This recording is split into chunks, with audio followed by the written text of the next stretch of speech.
Bismillahirrahmanirrahim. Assalamualaikum warahmatullahi wabarakatuh. Al-Fatihah. A'udzubillahi minasyaitonir rajim. Maliki yaumiddin.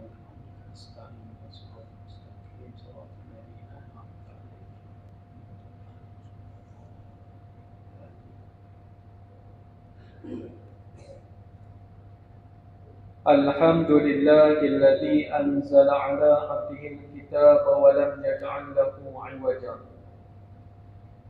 Wassalatu wassalamu ala rasulihil mustafa sayyidina Muhammad sallallahu alaihi wasallam wa ala alihi wa ashabihi ajma'in. Amma ba'd. Rabbi shrah li sadri wa yassir li amri wahlul 'uqdatam min lisani yafqahu qawli. Rabbana afriq 'alaina sabra wa thabbit aqdamana wansurna 'alal qaumil kafirin. Yang dihormati Sahibu Fadilah Ustaz Tuan Imam ahli-ahli jawatan kuasa masjid, yang dikasihi tuan-tuan, perempuan muslimin dan muslimat yang dirahmati Allah Ta'ala sekalian. Pada kuliah sebelum Ramadan Al-Mubarak, kita telah sampai pada ayat yang ke-61 surah Al-Kahf, di mana ayat ke-61 ini menceritakan bahawa Nabi Musa bersama dengan pembantunya akan tiba di tempat pertemuan dua laut. Tempat pertemuan dua laut inilah akan berlakunya pertemuan dengan seorang hamba Allah yang soleh, yang penuh dengan ketakwaan, mempunyai ilmu yang tersendiri. Mengikut ahli tafsir, berdasarkan hadis Nabi telah menerangkan lelaki itu adalah Nabi Khidir alaihi salam. Tafsiran tidak menjadi sesuatu yang sukar, disebabkan Nabi sini telah menjelaskan lelaki yang ditemui itu bernama Khadir ataupun Khidir.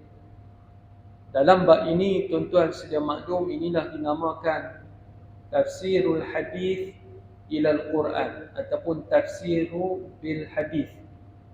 Sekali lagi saya ulang, tafsir bil hadis. Inilah antara sebaik-baik tafsir, kerana hadis ini terang, tak patut kita mendahulukan pandangan yang lain. Ada juga keadaan tertentu Al-Quran sendiri mentafsirkan Quran. Itu dinamakan dengan apa? Tafsirul Quran bil Quran. Tafsir Quran dengan Quran itu sendiri. Misalnya selalu kita bawa contoh tentang surah Al-Qari'ah. Allah Ta'ala sebut Al-Qari'ah. Mal Qari'ah. Tahu tak apa itu Al-Qari'ah? Yauma yakunun nas kal farashil mabthuth. Itulah hari manusia umpama kelkatu yang berterbangan. Itulah maksud Al-Qari'ah. Ada lagi bab-bab lain tafsir Quran dengan Quran. Ada juga kalanya ditafsir langsung dengan hadis. Pada ayat 60 sebelum berlakunya ayat 61, ayat 60 Allah Ta'ala mengingatkan manusia bahawasanya ilmu Allah Ta'ala ini bukan sekadar kepada para Nabi, bahkan juga diberi kepada orang yang tak bertaraf Nabi dan Rasul. Itulah mesej ayat 60. Kerana Allah Ta'ala telah perintahkan Nabi Musa pergi cari seorang yang lebih berilmu. Lantaran inilah dalam ilmu kesufian menyatakan ilmu Allah Ta'ala ini tidak terhenti. Karamah tidaklah terhenti. Apakah maksud karamah? Kemuliaan insan tidaklah terhenti. Apakah yang dikaitkan dengan kemuliaan insan? Allah Ta'ala boleh bagi pahala yang lebih, bagi kemuliaan yang lebih. Tetapi kehormatan, kemuliaan tertinggi tidak lagi diberi pada lain Rasul dan Nabi. Maksud saya ialah Allah Ta'ala boleh angkat darjat kita. Mengangkat martabat insan tidak terhenti di zaman Nabi sahaja. Kita berpeluang dapat kedudukan yang tinggi walaupun tak hidup di zaman Nabi. Dalam mencapai kedudukan yang tinggi, yang tertinggi, sudah tentu Rasul dan Nabi. Hebat-hebat mana awliya, tak dapat menandingi kemuliaan Rasul dan Nabi. Cuma dari segi ilmu, bahkan ahli ulama juga menyatakan tak mustahil ulama di zaman sekarang lebih berilmu daripada sahabat. Tetapi ilmuwan itu, ulama itu tidak dapat menandingi sahabat yang mungkin ada satu hadis sahaja pada dirinya. Yang sempat jumpa belajar perjuangan Nabi ni, kita katakan dalam sehari, tak dapat menandingi ilmuwan yang mempunyai ilmu sampai 70 tahun. Ilmu dia tahu macam-macam. Lebih ilmu tapi tak lebih pangkat, kerana dia tak langsung tak dapat status sebagai sahabat. Sahabat walaupun nampak kurang, tinggi martabat. Apakah punca Nabi Musa ni nak kena pergi cari Nabi Khadir ataupun Nabi Khidir? Ada dua sebutan bagaimana tuan-tuan sudah maklum. Menurut hadis Bukhari, saya ulang balik. Semasa Nabi Musa berucap kepada kaumnya, kerana ini tuan-tuan boleh rujuk dalam kitab tafsir Ibn Kathir dan juga tafsir Ibn Rahman versi Melayu. Ada seorang bertanya kepada Nabi Musa alaihi salam, adakah sesiapa di muka bumi yang lebih ilmunya daripada Tuhan? Lelaki ini bertanya kerana tengok kejayaan Nabi Musa, status Nabi Musa juga sebagai salah seorang Rasul Ulul Azmi. Bukan mudah nak menumbangkan kerajaan zalim Fir'aun. Nabi Musa juga dikirim kitab hebat, kitab Taurah. Jadi lelaki ini pun bertanya, dijawab oleh Nabi Musa, tidak ada. Lalu ditegur oleh Allah Ta'ala, kerana ia, yakni Nabi Musa, tidak mengembalikan soal ilmu itu kepadanya. Dalam hal ini tuan-tuan, puan-puan, Ahli Sunnah wal Jamaah menyatakan Nabi Musa tersilap, bukan melakukan dosa. Tetapi aliran tertentu seperti Syiah yang melampau menyebut inilah dosa dilakukan oleh seorang Rasul. Nabi Musa buat dosa, Nabi Adam pun buat dosa. Kita tak boleh ungkap terus macam tu. Tersilap langkah. Kenapa golongan Syiah menyatakan buat dosa? Kerana mereka nak pergi kepada bab. Yang paling bersih adalah Sayyidina Ali dan Ahli Bait. Dia pergi kepada tu. Cuma Sayyidina Ali ni, Malaikat Jibril tak bagi watikah Rasul sahaja. Dia adalah pemimpin umat, dia mengalahkan segala martabat. Tang ni pun, bab ni pun tuan-tuan, kita dah boleh kesan tak betul tu. Kerana nama Ali tak ada dalam Quran pun. Atau Nabi Musa yang lebih mulia daripada Sayyidina Ali pun dibimbing, ditegur Allah agar sentiasalah buat statement berlandaskan wahyu. Itulah kesilapan Nabi Musa. Kerana para rasul ini orang Tuhan. Dia hendaklah sentiasa deal, ada connection, menyampaikan maklumat langsung pada Tuhan, walaupun tak salah. Kalau dia cakap dia seorang pemimpin, dia seorang pemandu umat, tapi Tuhan nak bagi mesej, inilah Rasul kami yang ada agreement dengan kami. Bagaimana kita sedia maklum tentang sebelum ini Nabi Muhammad sallallahu alaihi wasallam bercadang nak cerita Ashabul Kahfi tanpa menunggu wahyu terlebih dahulu. Tanpa menunggu isyarat, Nabi kata, "Ghadan, esok aku akan cerita." Lalu ditegur oleh Allah Azza wa Jalla. Nabi Musa menjawab, tidak ada. Lalu ditegur oleh Allah Ta'ala kerana ia, Nabi Musa, tidak mengembalikan soal ilmu itu kepadanya. Perkara yang kedua, tuan-tuan sekalian, kenapa Tuhan nak tegur? Kerana seolah-olah bab berilmu ni Nabi Musa saja yang berilmu, sedangkan Allah yang mengetahui, berilmu, tahu ilmu tentang perkara yang selebihnya ataupun perkara hakikatnya. Bila mana Nabi Musa sebut gitu seolah dia betul, yang Allah Ta'ala iman betul, dia tak pergi ambil. Sedangkan perkara Nabi Musa sebut tu ada lagi keterangan, belum lagi betul secara hakikat. Memang betul Nabi Musa ni berilmu, tapi ada lagi yang berilmu. Dan diterangkan bahawa ada seorang hamba-Ku yang lebih berilmu daripadamu, dan bahawa orang itu kamu nanti, yakni Nabi Musa, dapat temui di tepi pantai. Allah Ta'ala tak bagi tahu lokasi ni di mana, hatta tak dibekalkan wave. Guna wave ni pergi cari, jumpa dengan mudah. Guna map, Google sikit, tahu lokasi di mana. Tak bagi sebarang petunjuk. Dan Nabi Musa beradab dengan Allah, tak tanya lebih-lebih. Kerana dia akur, dia sedang dididik oleh Allah untuk menembus kesilapan itu. Nabi Musa hendaklah berusaha sendiri. Boleh saja minta itu ini, tetapi sedang didorong takut kepada Allah kerana sudah melakukan kesilapan. Allah Ta'ala bagi petunjuk gitu je. Kamu kena cari di tepi pantai, berhampiran dengan tempat pertemuan dua laut. Nabi Musa Allah Ta'ala tak bagi tahu, dan akhirnya kita sudah maklum Nabi Musa jumpa tempat ini. Dan kita pun tuan-tuan hakikat tak tahu di mana. Bahkan Nabi Muhammad SAW pun sekadar cerita umum. Baginda sendiri pun umumnya tak tahu di mana. Seringkali kita mengaji bab tafsir ni, lokasi tak diberitahu dalam Quran. Kerana untuk mengelak kemungkinan khurafat, untuk mengelak salah faham tempat ni mulia, akhirnya tinggal tempat mulia yang Tuhan sebut terkhusus. Seperti walillahi 'alan nasi hajjul bait man istata'a ilaihi sabila. Kata manusia hendaklah menunaikan haji di Baitullah yang terletak di Makkah. Makkah, kata Makkah juga disebut dalam ayat yang lain. Hajjul bait, bait di mana? Bait itu adalah Kaabah, tempat mulia. Kalau pergi sebut tempat dua laut ni, dalam keadaan sekarang pun nanti kita sampai kepada bab golongan yang berlebih tentang Nabi Khidir. Dalam bab ni pun dah berlebih. Dalam keadaan Quran tak cerita nama, hadis ada cerita lama.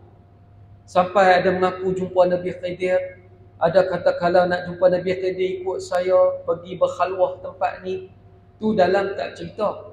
Tambah lagi lah cerita tempat. Nasaya semua manusia akan buat isyarat, buat satu ibadat wajib, hendaklah kunjungi tempat ini lantaran Al-Quran sudah sebutkan.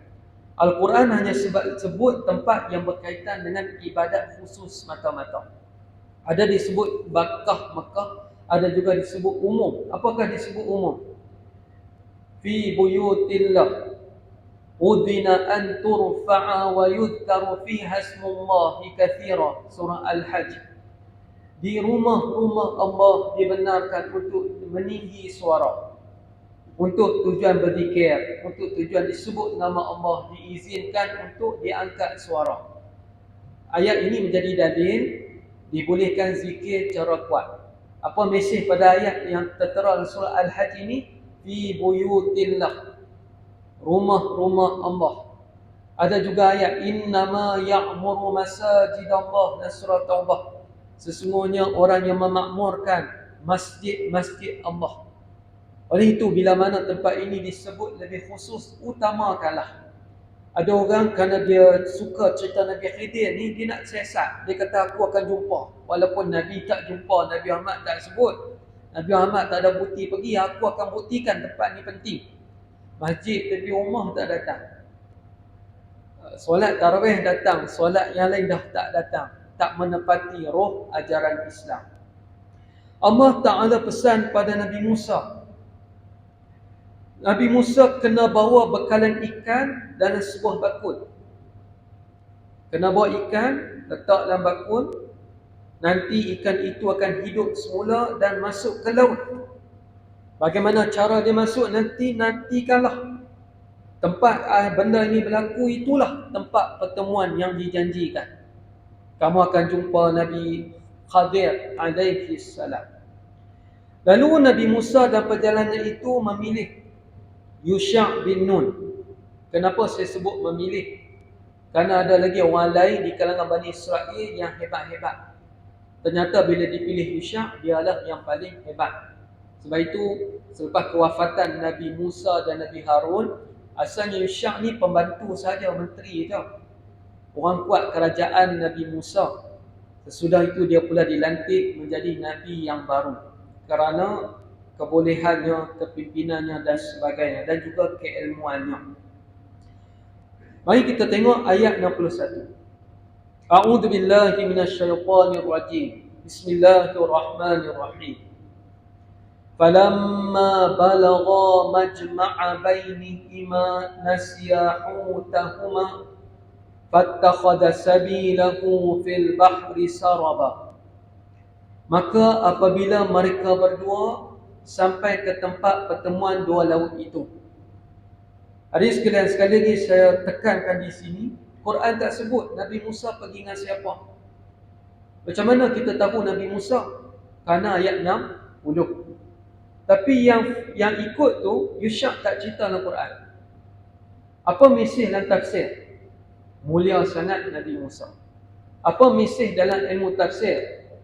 Kalau kita tak tahu siapa yang iring tu, siapa namanya, tak jadi masalah tidak. Tetapi bagi tuan-tuan saya tahu, bermakna kita dekat dengan wahyu, kita mendalami.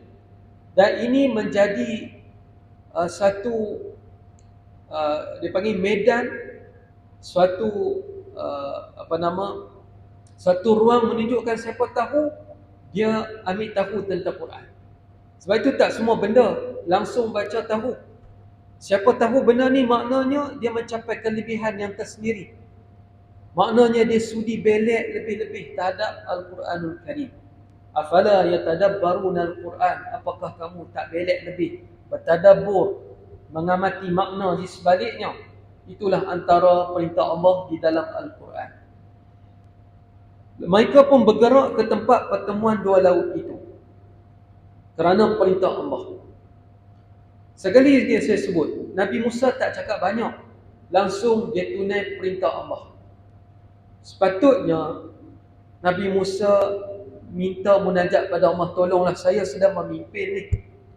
Baru je selesai lawan Fir'aun yang dahsyat. Beritahu saya akan pergi dengan sekadar segera yang mungkin. Adakah dia minta? Tak. Kenapa tak minta? Malu pada Allah. Kerana dah buat kesilapan.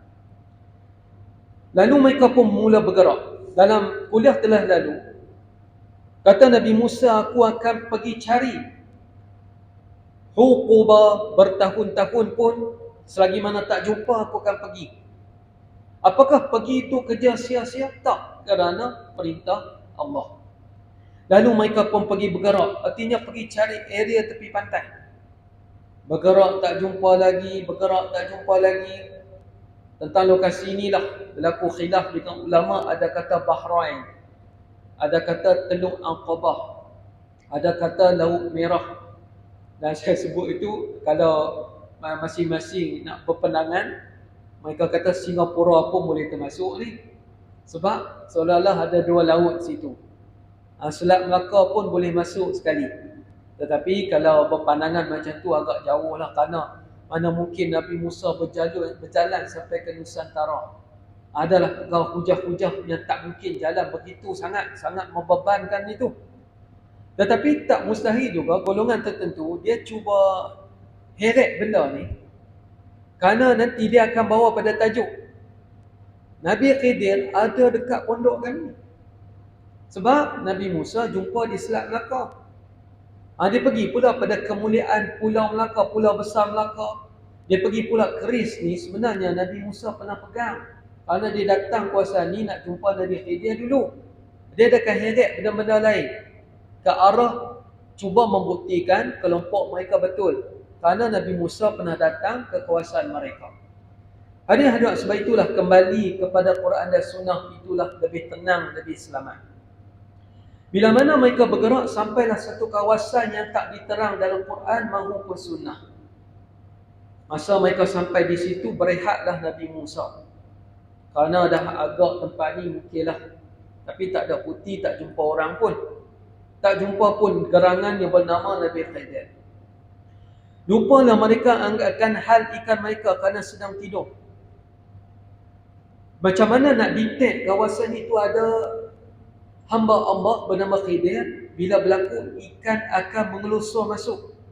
Tapi kerana terletih, tertidur, lupalah untuk tengok keadaan ikan. Ikan jadi macam tu barulah dapat petunjuk, dah tak lambat. Mesti dekat dah dengan kedatangan lelaki yang misteri ini. Ketika inilah berlaku kejadian ikan mengelusur menempuh jalannya di laut yang merupakan lorong di bawah tanah. Apa maksudnya? Nabi Musa dengan Yushak bin Nun bukanlah tidur betul-betul kena air, kawasan lapang. Allah Ta'ala bagi petunjuk, Allah Ta'ala ceritakan ikan ni daripada kita kata mungkinlah jarak 100 meter, 50 meter. Ini benda yang Allah Ta'ala terang. Kalau kita fikir, kenapalah sampai atur macam tu? Mungkin ada kajian terhadap ikan yang dua alam. Apakah kehidupan laut yang belum lagi kita terokai ke semuanya? Alam bumi pun tak semua manusia sampai, apatah lagi alam laut yang dalam, ada rahsianya. Lepas itu kesufian tertentu tetapi tak ada dalil. Wujudnya wali-wali di dalam laut. Tapi benda ni kita tak terima pun tak apa. Nanti kita akan sampai di mana tempat Nabi Khidir. Mereka kata dalam laut. Anak ikan ni bergerak daripada daratan masuk ke dalam laut. Rupanya dia masuk dalam tafsiran lain tu, dia panggil tafsiran menyimpang lah. Dia pergi kontak Nabi Khidir untuk keluar. Boleh kita terima? Jangan terima tuan-tuan sebab dia tak ada sandaran. Tapi ini cerita. Cuma mesej yang boleh kita fikir ialah tak lari pada Quran. Allah Ta'ala suruh fikir makhluk Allah. Ada ayat Tuhan suruh fikir kebesaran Allah. Tapi pergi mereka cerita-cerita macam tu adalah sesuatu yang boleh bertentangan dengan Quran. Kerana bab ikan adalah kejadian Allah. Sebab dalam, sebagaimana kita maklum, ada ikan rupanya macam tak sempurna. Ini orang-orang kita lah sebut. Mungkin sebutan di Selangor ni lain. Dia panggil ikan sebelah. Dulu masa saya kanak-kanak tu, ayah saya bawa pergi ke market ni, atau ikan kegemaran ayah saya ni, beli ikan sebelah. Kata orang tua, inilah spesies ikan daripada zaman Nabi Musa. Kita dengar je lah. Tapi nak kata kena beli, eloklah ayah beli ni. Ni lah yang berlaku dalam Quran ni. Tak boleh kita sabit macam tu. Tetapi ada setengah pengkuliah, dia pergi heret dan berkeyakinan tak lain memang ikan ni lah. Salah tu. Kerana kita tak boleh buat statement agama tanpa ada dalil yang kuat. Cuma beranggapan tu boleh. Tapi berkeyakinan penuh sampai peringkat wajib percaya, kena makan ikan ni, kalau tak beriman pada Rasul yang diutuskan. Sampai anggap ikan ni istimewa, setiap kali semayang kena bawa tok ikan tepi sejadah. Sebelum semayang kena makan ikan sebelah dulu. Itulah dipanggil ghulu, melampau dalam agama. Baik, ikan ni melusur, memberi isyarat. Di sinilah kejadian aneh akan berlaku. Ayat 62. Falamma jawaza qala li fatahu atina qada'ana laqad laqina min safarina hadha nasaba. Setelah mana mereka melampaui tempat itu, yakni berlalu, lupa dah tentang ikan kerana tertidur.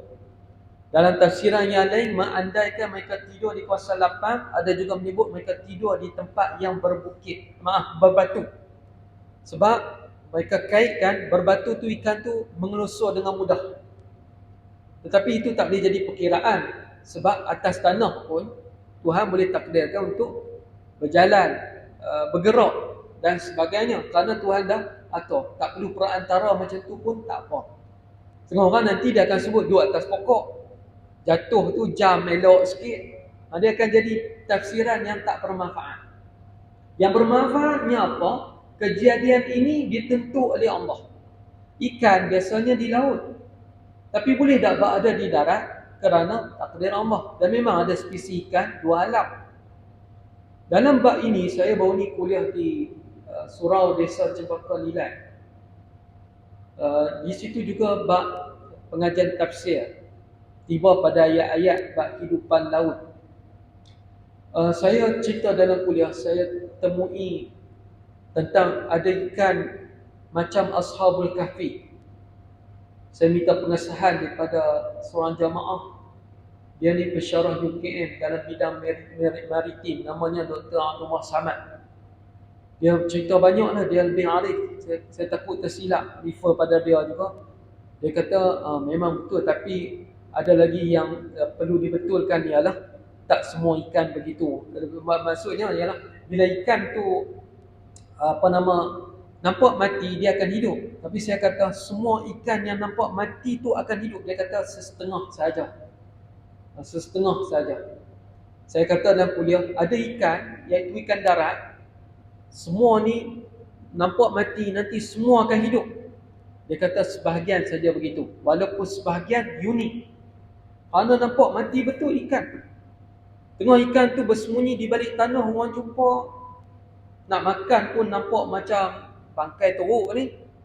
Walaupun ikan bangkai boleh makan kan, sehari dua. Nampak reput dah. Tapi sebenarnya dia boleh hidup balik.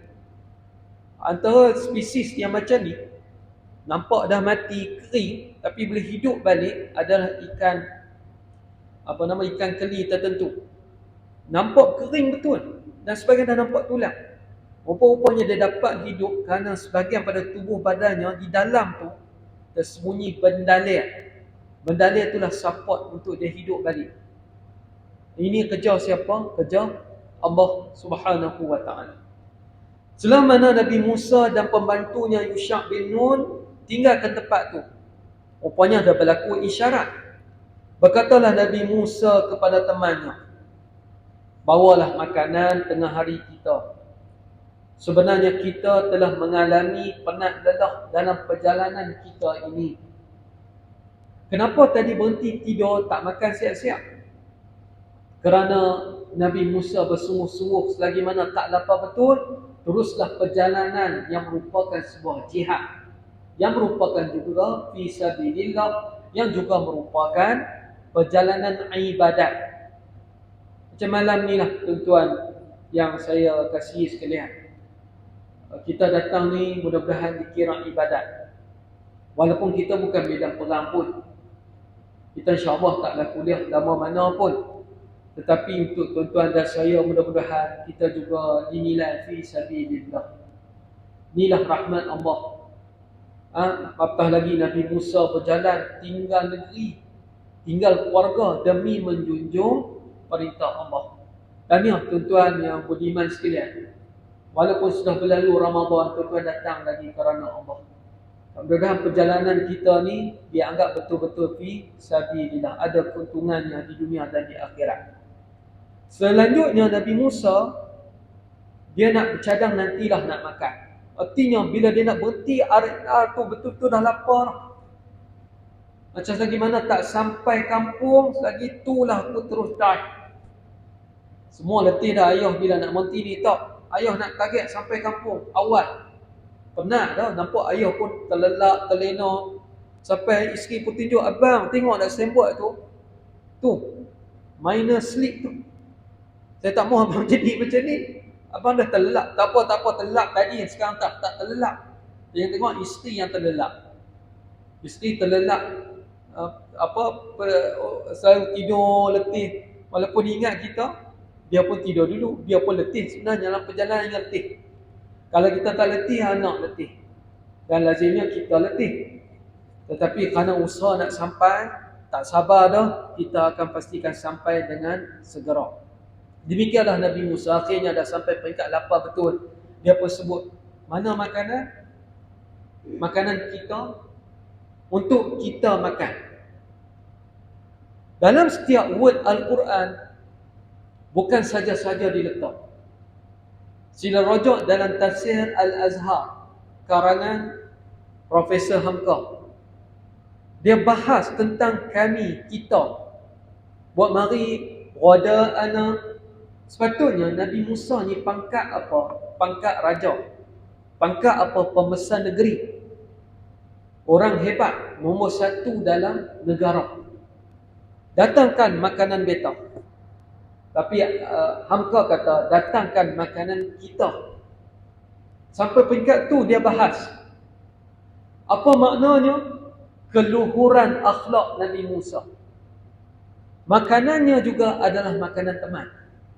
Bila mana dia makan, hambanya, pembantunya juga patut makan. Dan ini saya percaya ada keluhuran ini pada tuan-tuan dan saya, insya-Allah. Tak salah kita ada orang gaji, tapi jangan beli beras yang berbeza. Jangan sampai kita makan kenyang dulu baru dia makan. Pastikan kalau kita mampu, makan sama-sama. Ajak dia makan walaupun dia segan. Apa tuan makan upiri macam labu-labi di sebelah tu kan. Ajak dia duduk, dia akan duduk.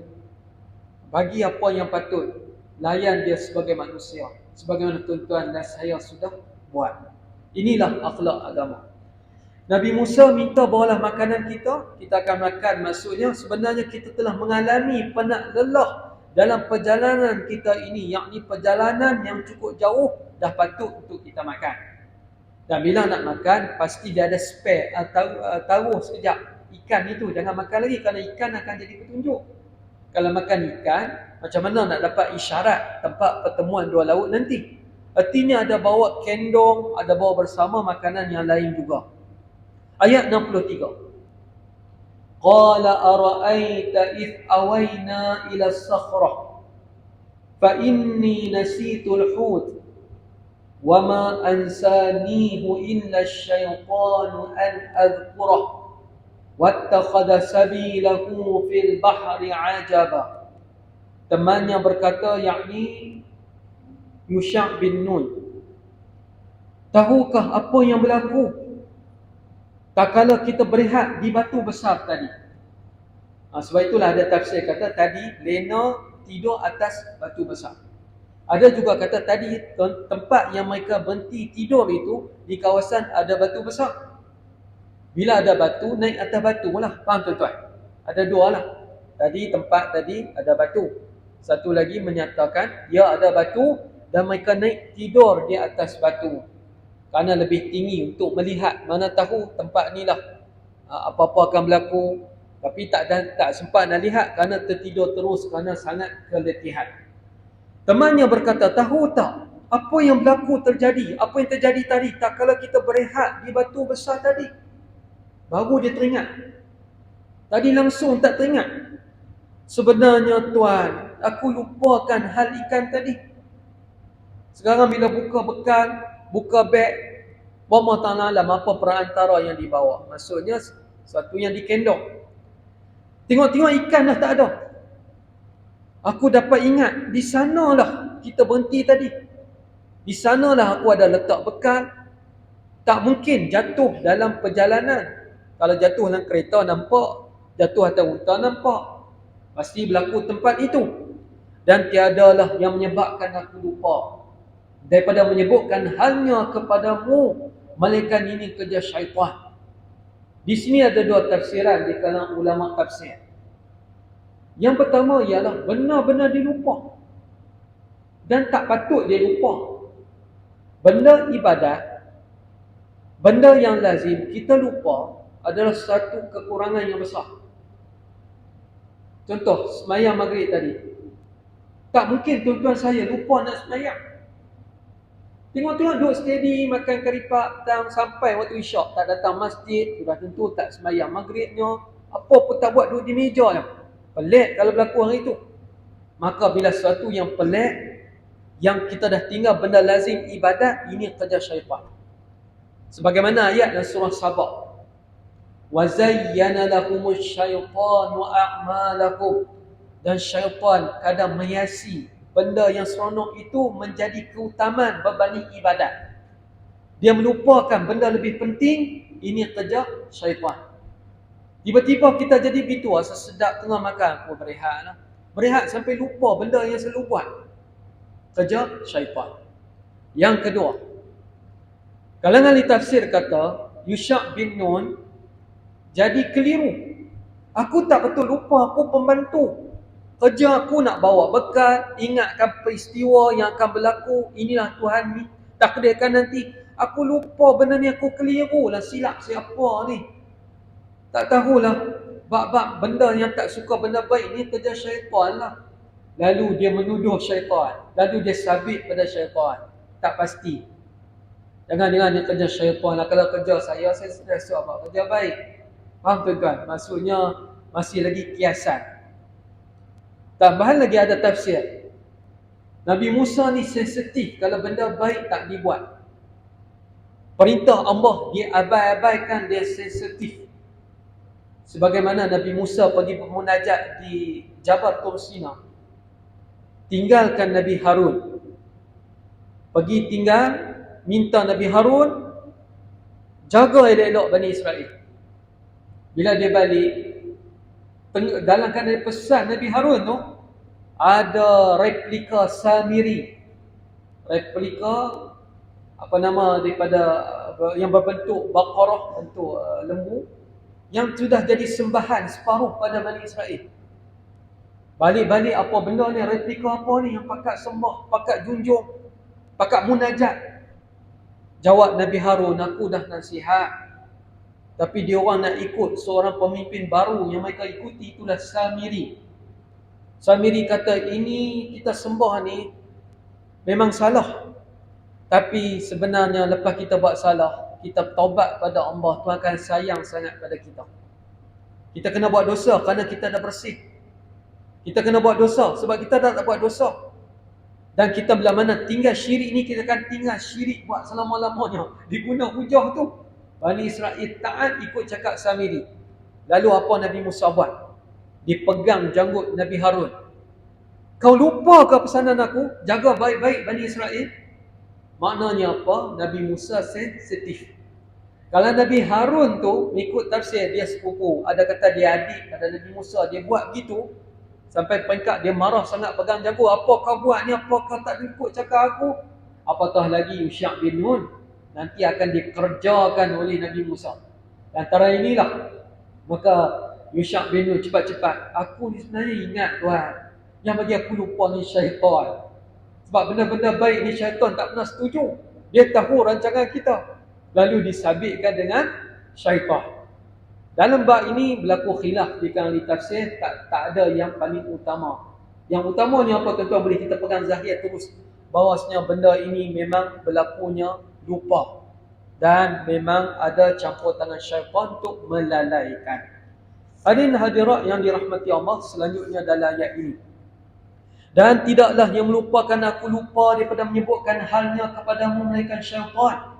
Dan ikan itu ternyata telah mengelusur, menempuh jalannya di laut.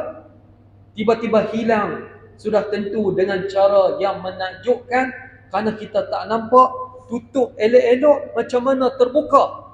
Ikan yang dah mati macam mana boleh hidup? Inilah kuasa Allah dan telah pun berlaku kerana dah hilang. Bila dah hilang tuan, kita kena cari tempat mana hilang. Qala dzalika ma kunna nab fartadda ala atharihima qasasa. Nabi Musa berkata, itulah yang kita hendaki. Tak apa, aku tak marah. Inilah poinnya, ikan hilang. Poinnya di situlah pertemuan yang Tuhan nak kita pergi. Di situlah lokasi pertemuan yang nak Tuhan, nak aku pergi supaya berlakunya pertemuan dengan seorang pilihan Allah.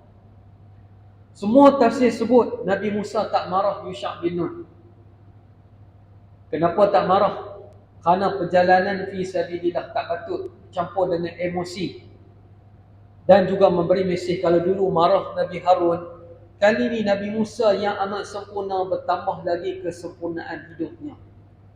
Di sinilah juga menunjukkan hebat-hebat Nabi Musa yang makin baik. Tidaklah saya tuan-tuan, walaupun kita pun baik, kita pun tak buat benda keji, tak boleh tandingi Nabi Musa. Nabi Musa walaupun dia pegang Nabi Harun tu, taklah bertindak luar batasan juga. Tuan-tuan, kita kena jaga tanggapan kita pada Nabi Musa. Tetapi bab-bab ini walaupun bukan dosa, benar ni lah di akhirat nanti menyebabkan Nabi Musa, Nabi Ibrahim, Nabi lain malu pada Allah. Bila mana manusia berada lama di padang mahsyar, temui Nabi Musa, temui Nabi Ibrahim, masing-masing ada kesilapan. Kata, kami tak layak cakap dengan Allah. Pada hari Tuhan sangat murka, yang layak murka Allah. Pergilah jumpa Nabi Muhammad sallallahu alaihi wasallam, iaitu rasul yang terbaik, yang tak ada langsung kesilapan tingkah laku sebegitu.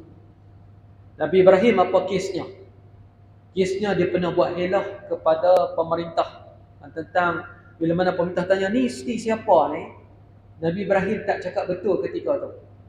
Ada hujah di sisi Nabi Ibrahim. Nabi Ibrahim kata, tak, dia ni hamba saya. Kerana kalau pemerintah tahu, pemerintah nak ambil isteri orang. Kalau hamba abdi, raja tak layak untuk ambil. Akan merendahkan martabat pihak raja untuk dikahwini. Tapi kalau isteri orang, dia minta cerai, aku akan ambil. Ini dipanggil protokol di negeri Iraq ketika tu. Tapi benda-benda helah ni rupanya ditegur di sisi Allah. Menyebabkan Nabi Ibrahim, Nabi Musa malu untuk berunding dengan Allah di akhirat agar dileraikan perhimpunan manusia di padang mahsyar. Kembali balik pada ayat ini, muslimin yang dikasihi sekalian. Kata Nabi Musa, inilah yang didaki. Kata Profesor Hamka, sama sekali Nabi Musa tak marah, bahkan memuji Yusha' bin Nun. Kerana dia berterus terang, tak tipu. Kerana kamulah kita akan dapat temui tempat yang dicari-cari. Kalau aku datang seorang, aku sendiri tak pasti. Ini dipanggil andaian tafsir. Kita tak pegang pada benda ni pun tak apa.